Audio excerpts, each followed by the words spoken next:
Next part की starting में यूहान अपने दोस्त से बोलता है, तुम्हें मेरे से पूछना चाहिए था मुझे अपनी फ़ोटो में टैग करने से पहले। उसका दोस्त बोलता है, क्या ये सिर्फ इंस्टाग्राम है, चिल। यूहान बोलता है, ना, प्रॉब्लम फ़ोटो में नहीं है, पर तुमने इसमें लोकेशन भी शेयर की है। और सोशल मीडिया के साथ प्रॉब्लम यही है कि तुम्हें नहीं पता कौन कब तुम्हारी पोस्ट देख रहा है। इस वजह से लोकेशन शेयर करना डेंजरस चीज़ है। तुम्हारे पता चलने से पहले एक सीरियल किलर तुम्हारे डोर के सामने खड़ा होगा। उसका दोस्त बोलता है, क्या तुम सीरियस हो? या यूहान बोलता है, मैं आधा मजाक कर रहा हूँ। फिर वो लोग अपने अपने घर जाने लगते हैं। तभी यूहान के पास उसके अंकल का फ़ोन आता है। वो बोलता है, हेलो अंकल यूजुंग, व्हाट्सअप। उसके अंकल पूछते हैं, तुम कहाँ हो? यूहान बोलता है, मैं घर जा रहा हूँ। क्यों? अंकल बोलते हैं, ठीक है सुनो, प्रोफेसर रूपर्ट के बारे में जो अफवाह थी वो सच है। यूहान बोलता है, फीमेल स्टूडेंट्स के साथ गलत चीज़ें करने वाली? अंकल बोलते हैं, हाँ, उनकी डेथ के बाद उनके काफ़ी सारे विक्टिम्स ने आगे आकर उनके खिलाफ रिपोर्ट की। उन लोगों को धमकी दी गई थी चुप रहने के लिए। इसी वजह से अथॉरिटी को अभी तक पता नहीं चल पाया था। यूहान बोलता है, ये तो होना ही था। जब वो थ्रेड चली गई तब उनके अंदर हिम्मत आ गई आगे आने की। अंकल बोलते हैं, लेकिन उसी बात ने उन सबको उसे मारने की एक वजह भी दे दी और हमें उन सबकी एक एक करके जांच करनी पड़ेगी। यूहान बोलता है, अच्छा, वैसे आप मुझे ये क्यों बता रहे हैं? क्या आपको मेरी हेल्प चाहिए? अंकल बोलते हैं, ये उस लड़की के बारे में है जिसके बारे में तुमने मुझसे बैकग्राउंड चेक करने को बोला था। वो प्रोफेसर रूपर्ट की लास्ट विक्टिम थी। प्रोफेसर ने उसे अब के एक दिन पहले हरेस करने की कोशिश की थी। कुछ दिन पहले उसकी फ्रेंड ने रिपोर्ट की थी और सब बताया था जो हुआ था। प्रोफेसर रूपर्ट ने उसे उसके ग्रेड्स की धमकी दी थी, बट वो कैसे भी करके सेफ बच गई। अनफॉर्चुनेटली उस इंसिडेंट ने उसे एक सस्पेक्ट बना दिया है। हम उससे बाद में पूछताछ करेंगे। यूहान बोलता है, अच्छा ऐसा है, और सोचता है प्रोफेसर रूपर्ट की डेथ के दिन वो दो गर्ल्स के पीछे बैठा होता है। उनमें से येलो हेयर वाली बोलती है, हे तुम्हें याद है कल एमा को प्रोफेसर के रूम में बुलाया था? दूसरी लड़की बोलती है, क्या पता उसे कुछ पता हो। फिर यूहान एमा से बोलता है, क्या पता तुम किलर हो, और सोचता है एक्चुअली मैं उस दिन बस बकवास कर रहा था ताकि वो मेरे बारे में क्यूरियस हो। और उसका रिएक्शन देखकर लगा उसे प्रोफेसर रूपर्ट की डेथ के बारे में कुछ भी नहीं पता, बट मुझे नहीं पता था कि ऐसा कुछ एक दिन पहले हुआ था। देखा जाए तो मैं उसके साथ सच में एक बहुत बड़ा नालायक था। तभी अंकल बोलते हैं, हेलो, तुम अचानक चुप क्यों हो गए? यूहान बोलता है, वेट, ये टाइमिंग कितनी परफेक्ट है। अब वो इसमें इन्वॉल्व हो गई है तो एक पॉसिबिलिटी ये भी है कि प्रोफेसर रूपर्ट का किलर और ब्रायन का असॉल्टर दोनों एक ही हो। डैम, फिर तो मुझे इस केस पर और ज़्यादा केयरफुल होना पड़ेगा। और बोलता है, हाँ मैं यही हूँ। अंकल बोलते हैं, एनीवे, जो इन्फॉर्मेशन तुमने एमिलीन विल्सन के बारे में मिली थी, क्या तुमने उसके साथ कुछ गलत काम किया तो नहीं? जिसे सुनकर यूहान के पसीने आने लगते हैं। वो टॉपिक चेंज करते हुए बोलता है, अंकल आप अभी कहाँ हो? अंकल बोलते हैं, मैं अभी घर जा रहा हूँ। क्यों? यूहान बोलता है, ना, काम के लिए मुझे इस टाइम पर कॉल करना? आप कितने वर्कोहॉलिक हो, ऐसे क्यों हो? थोड़ा रेस्ट कर लो। अंकल बोलते हैं, एक्चुअली मैं ड्राइव कर रहा हूँ। यूहान बोलता है, सीरियसली इस टाइम पे? अंकल बोलते हैं, क्या मैं तुम्हें पिक करने आऊँ? कहाँ हो तुम? यूहान बोलता है, इट्स ओके, मैं बच्चा नहीं हूँ, आप जल्दी से घर जाके रेस्ट करो। अंकल बोलते हैं, मैं तुम्हारी एज की चिंता नहीं कर रहा हूँ, मैं तुम्हारे सेंस ऑफ डायरेक्शन की चिंता कर रहा हूँ। यूहान बोलता है, हे, कम से कम मुझे अपना नेबरहुड तो पता है। फिर सामने एक मिरर होता है जिसमें यूहान देख लेता है कि उसका कोई पीछा कर रहा है। उसके अंकल बोलता है, ठीक है, तो बाद में मेरे से मत बोलना तुम्हें लाने को, जब तुम खो जाओ तब। यूहान बोलता है, इतने मतलबी मत बनो, एक्चुअली क्या आप मुझे लेने आ सकते हैं? अंकल बोलते हैं, अचानक मन क्यों बदल लिया? यूहान बोलता है, मैं आपको लोकेशन भेजता हूँ, अपने इनबॉक्स चेक कराओ। यूहान का मैसेज आता है, मेरा कोई पीछा कर रहा है। यूहान सोचता है, कब से? मैं बातों में इतना फोकस था कि मुझे रियलाइज़ ही नहीं हुआ। शायद उसे पता नहीं है कि मैंने उसे नोटिस कर लिया है। जब तक मैं शांत और ऐसे ही चलता रहा तब तक उसे पता नहीं चलेगा। सबसे अच्छी चीज़ ऐसी सिचुएशन में करनी चाहिए कि ऐसी जगह पर चले जाओ जहाँ बहुत सारे लोग हो। तभी यूहान चलते चलते एक टूटे फूटे घर पर आ जाता है जहाँ आसपास कोई नहीं होता। वहाँ आके वो पहले सांस अंदर लेता है, फिर बाहर करता है। शिट, मैं खो गया, हाँ मैं फंस गया। ऐसी तरह से लोग हॉरर मूवी में मरते हैं। ये कैसी जगह है? क्या ये इतना टूटा हुआ घर हमेशा से मेरे पड़ोस में था? ये एक परफेक्ट जगह है मरने के लिए। वैसे सोचा जाए तो मैंने इस एरिया को एक्सप्लोर नहीं किया ज़्यादा। एनीवे, मुझे क्या करना चाहिए ऐसी सिचुएशन में? जितना तेज़ हो सके उतना तेज़ भागना चाहिए क्या, बट मुझे नहीं पता कि मैं कहाँ हूँ। एनीवे शांत हो जाओ।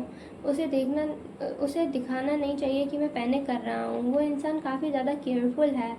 मैं यहाँ ऐसी सुनसान जगह पर अकेला हूँ। ये एक परफेक्ट चांस है मुझे असॉल्ट करने के लिए, बट अगर मैं उसकी जगह होता तो मुझे शक होता। उनका टारगेट उन्हें एक ऐसी सुनसान जगह पर ले आया है। उसे मेरे ख़राब सेंस ऑफ डायरेक्शन के बारे में नहीं पता। उसे ज़रूर लग रहा होगा कि मैं उसे यहाँ जानबूझकर लाया हूँ। मेरे पास एक आइडिया है। फिर वो उस घर के अंदर जाने लगता है। उसे देखकर एलियोस भी अंदर जाने लगता है। वो दोनों अंदर जाते हैं। तभी यूहान एक रूम को देखता है। उसे देखकर वो सोचता है परफेक्ट, और अपना बैक साइड फेंक कर उससे पूछता है तुम्हें ये जगह कैसी लगी। मुझे पता है ये तुमने एक्सपेक्ट नहीं किया था। और एक हाथ से अपनी लोकेशन सेंड करता है और बोलता है बट मैं तुम्हारा इंतज़ार कर रहा था। अब प्लीज़ अपनी सीट ले लो, हमें बहुत सारी बातें करनी है। सीन शिफ्ट होता है अंकल पर, जो मैसेज देखते हैं उसमें होता है कैच क्वाइट। अच्छा, तो ये चाहता है कि मैं उसे क्वाइटली अप्रोच करूं और वो कुछ प्लानिंग कर रहा है। जी ये बच्चा, क्या तुमने एक भी बार अपनी सेफ्टी के बारे में सोचा। मैं ऑफिसर यूंगजुन ली बोल रहा हूँ पुलिस स्टेशन से, मुझे बैकअप चाहिए। यूहान बोलता है अब तुम मेरा इनविटेशन भी एक्सेप्ट नहीं कर रहा है। कम ऑन, मैं हूँ जो कि डिसएडवांटेज पर हूँ। और सोचता है ये इंसान काफ़ी सतर्क है। ये इतनी दूर खड़ा है कि मैं इसका बॉडी शेप भी नहीं देख सकता हूँ। अभी जो हुआ उसके हिसाब से ये पर्सन यहाँ एमा की वजह से आया है, बट मुझे इतनी जल्दी कंक्लूज़न पर नहीं आना चाहिए। मेरी जान दांव पर है यहाँ, और जिस चीज़ में मैं इन्वॉल्व हूँ उसके चलते मुझे बिल्कुल हैरानी नहीं होगी अगर काफ़ी लोग मुझसे नफ़रत करते हैं। और दूसरी चीज़, अंकल एक पुलिस ऑफिसर हैं। लोग मेरे थ्रू उनसे बदला लेने की कोशिश कर रहे होंगे। ये भी एक पॉसिबिलिटी है। बट अगर ये ब्राइन का सॉल्टर है तो ये एक हाथ में चाकू छुपाए हुए होगा। अंकल को कितना टाइम लगेगा यहाँ आने में। मैं तो भूल ही गया था उनसे पूछना कि वो कहाँ थे। मैं जानता हूँ उन्होंने बैकअप के लिए कॉल की होगी, बट वो सबसे पहले आएंगे। उस पॉसिबिलिटी को देखते हुए प्लान ये है कि इस पर्सन को इस रूम में ट्रैप करना, और रूम में सिर्फ एक ही जाने का रास्ता है। अंकल पीछे से आके उसके भागने की जगह रोक लेंगे। बट दो चीज़ें हो सकती हैं, कि वो अंकल के आने से पहले मुझे पीट दे, और दूसरी कि जब अंकल आए तो वो मुझे होस्टेज की तरह यूज़ करे। मैं क्लोज कॉम्बैट में बिल्कुल अच्छा नहीं हूँ। मैं सिर्फ एक चीज़ कर सकता हूँ, जो कि है बचना। जितना हो सके मैं जल्दी से उस वुडन ब्लॉक को उठा लूँगा एक वेपन की तरह। अच्छी चीज़ ये रही कि मैं उसका ध्यान बटा सकूं अंकल के आने तक। और बोलता है चिंता मत करो, मैं बस बात करूंगा। अगर ये एक ट्रैप होता तो मैं दरवाजे पर ही तुम पर छुप कर अटैक कर दिया होता। सही है ना। तुम्हारी जानकारी के लिए बता दूं, मुझे वॉयलेंस बिल्कुल पसंद नहीं है। मैं बहुत कमज़ोर हूँ। मैं खून को देख भी नहीं पाता। मुझे लगता है कि और भी रास्ते होंगे इस मैटर को रिजॉल्व करने के, जैसे कि पैसे। लोगों को वो बहुत पसंद है। कोई रिएक्शन नहीं, बट ऑफ कोर्स सब लोग पैसे के लिए नहीं जीते। अगर तुम मुझे आज रात छोड़ दोगे तो मैं दूसरे ऑप्शन के लिए भी ओपन हूँ। क्या लगता है। फिर वो दोनों ही शांत हो जाते हैं। यूहान स्माइल करते हुए सोचता है प्लीज़ कुछ तो बोलो, ये इंसान मुझे डरा रहा है। अगर मैंने इसे किसी टॉपिक पर डिस्ट्रैक्ट नहीं किया तो वो मुझे किसी भी टाइम अटैक कर सकता है। चिंता करने के लिए टाइम नहीं है। अगर मेरा गैस गलत गया तो मैं जैसा हो सकेगा वैसे ही कर लूँगा। फिर यूहान बोलता है तुम्हें पता है मैं उसे रुलाना नहीं चाहता था, जिसे सुन के एलियोस थोड़ा फ्लिंच करता है। यूहान सोचता है फाइनली कुछ तो रिएक्शन हुआ। मैं सही था, ये ब्राइन का सॉल्टर ही है। और बोलता है तुम्हें शायद ये पता होगा, बट मुझे पता है कि उसके पास्ट में क्या हुआ था। उस टॉपिक तो उठाने की वजह से वो रोई थी। और सोचता है मुझे लगता है जब एमा को कोई हर्ट करता है तो ये उसे ट्रिगर करता है ऐसा करने के लिए। एलियो से बोलता है तुम्हें भी पता है उसके साथ क्या हुआ था, है ना। क्या तुम उसके बचपन के दोस्त हो। एलियोस कुछ नहीं बोलता, बट अपने हाथ से अपना मास्क ठीक करने लगता है। यूहान सोचता है और रिएक्शन, इसका मतलब मैं सही था। वो इतना केयरफुल है कि कुछ बोलना नहीं चाहता, लेकिन अपने गेस्चर छुपा नहीं पाता।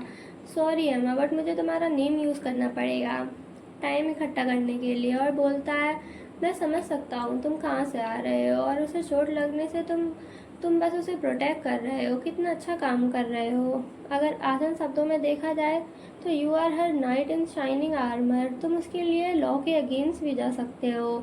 मैं श्योर एमा को ये बिल्कुल पसंद नहीं आएगा जब उसे पता चलेगा।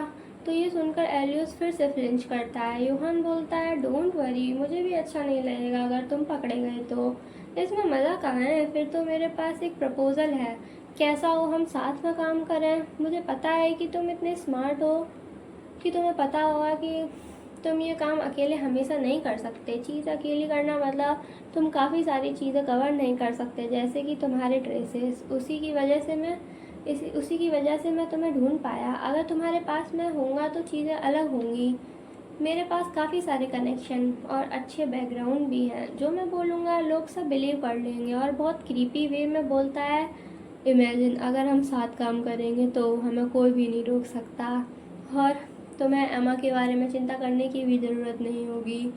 उसे इस बारे में पता नहीं चलेगा। जिसे सुनकर एलियस अब भी कुछ नहीं बोलता है। यूहान बोलता है मैं ये क्यों कर रहा हूँ, इसके बारे में तुम चिंता मत करो। मैं एमा में इंटरेस्टेड नहीं हूँ, वो पूरी तो तुम्हारी है। तुम कितने कैपेबल हो, मैं उसमें इंटरेस्टेड हूँ। चीज़ें अनफोल्ड कैसे होंगी उन्हें देखने में मज़ा आएगा। सीन शिफ्ट होता है अंकल पर, जो कि आ चुके होते हैं। वो सोचते हैं वो एक अबंडन घर में।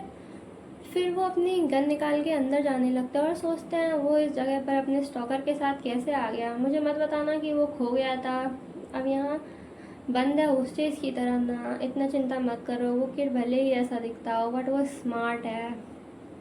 बट खो जाना शायद सच कहूँ सच हो सकता है। एनीवे मुझे उसे बचाना होगा जितना जल्दी हो सके उतना। और वो आगे जाते रहते हैं। सीन शिफ्ट होता है यूहान पर। वो बोलता है जैसा कि मैंने पहले बोला, मैं यहाँ बस एक स्पेक्टेटर हूँ। मुझे देखना है कि तुम और क्या कर सकते हो। अगर तुम्हें मेरे धोखा देने की चिंता है तो I assure you I am not the type who restore to that.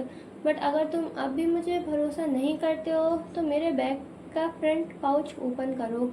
उसमें रिकॉर्डिंग है मेरी और ब्रायन की। उसने मुझे हर डिटेल बताई थी कि क्या हुआ था। एमा पर हमले का उसका कन्फेशन भी इसी में शामिल है। और सोचता है ऑफ कोर्स ये तो बस उसे डिस्ट्रैक्ट और थोड़ा टाइम बचाने के लिए है। अगर ये रूम में आ जाए तो इसे ट्रैप करना आसान रहेगा। और ये पूरा झूठ नहीं है कि मैंने अपनी और ब्रायन की बातों को रिकॉर्ड किया था। और बोलता है मैं उसे इससे ब्लैकमेल करने वाला था बाद में, बट अब ये तुम्हारा है। जिसे सुनकर एलियस आगे आता है। यूहान सोचता है यस वो मेरे ट्रैप में गिर रहा है। तभी एलियस पता नहीं कुछ नोटिस कर लेता है बट वो पीछे चला जाता है। यूहान सोचता है क्या वो चला गया? क्या उसे पता चल गया कि ये एक ट्रैप है? क्या ये इतना ऑब्वियस था? डैम, साइको बनने का ड्रामा और टाइम इकट्ठा करना सब बेकार गया। उसने मेरी बात सुनी तक नहीं। क्या मुझे उसके पीछे जाना चाहिए? बट क्या पता वो अंधेरे में मेरा वेट कर रहा हो मेरे पर हमला करने के लिए। एक पॉसिबिलिटी ये भी है कि वो भाग गया हो। शांत हो जाओ। कोई भी जल्दबाजी में गलत कदम मत उठाना। जब तक अंकल नहीं आ जाते तब तक वेट करो। बट क्या हो अगर उसने अंकल पर हमला कर दिया तो? ये सोचकर यूहान वहाँ से भागता है। फिर देखते हैं अंकल को। वो सोचते हैं जीपीएस के हिसाब से वो यहीं है, बट मैंने पूरी जगह चेक कर ली है, यहाँ कोई भी नहीं है। क्या पता वो वॉल के उस साइड हो। वेट, यहाँ एक और एंट्रेंस है। सो इस घर में 2 सेक्शन हैं। फिर यूहान को देखते हैं वो रूम से बाहर आ जाता है और बोलता है तो तुम मुझ पे अभी भी बिलीव नहीं करते? कम ऑन, मैं बस तुम्हारे साथ काम करना चाहता हूँ। तो वो यहाँ नहीं है। शायद वो सच में चला गया बट एलियस नहीं गया होता। एलियस के हाथ में पत्थर होता है जो कि वो फेंकता है और उसकी आवाज़ से यूहान चौंक जाता है। ये कैसी आवाज़ थी? फिर तभी सामने से एक चीज़ और गिरती है। यूहान बोलता है एक पत्थर। तभी पीछे से एलियस यूहान के चाकू मार देता है। और आज का पार्ट यहीं पर ख़त्म होता है और मिलते हैं नेक्स्ट पार्ट में। तब तक के लिए bye bye. Thanks for watching.